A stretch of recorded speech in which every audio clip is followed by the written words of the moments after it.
Let's talk about the self-forgiveness and life purpose. Life purpose हमारा it's more like a soul purpose. No doubt soul purpose is much more bigger than life purpose क्योंकि life में हम कुछ part ही soul purpose के कुछ part ही हमें achieve करने रहते हैं, फिर दूसरी लाइफ में बाकी के कुछ पार्ट हमें अचीव करने रहते हैं.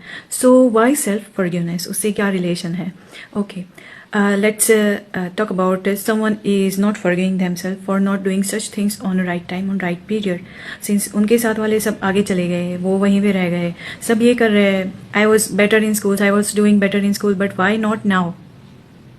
ये गिल्ट रह जाता है. अब सबका जो साइकिल है इट्स नॉट सेम, कुछ आगे बढ़ जाते हैं, कुछ आगे नहीं बढ़ते हैं. इन दैट केस गिल्ट का एनर्जी आपका थ्रोट चक्र पे हावी हो जाता है. Throat chakra is directly connected with your sacral chakra. Throat chakra is higher creativity point, higher creativity centre, and sacral chakra is lower creativity centre.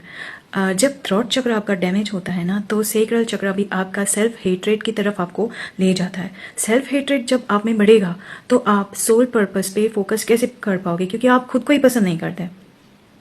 कुछ चीज़ों को लेके आप खुद को ही फॉरगिव नहीं कर पाते हो, तो कैसे आगे बढ़ोगे? कैसे दूसरों को भी रास्ता दिखाओगे आगे बढ़ने के लिए?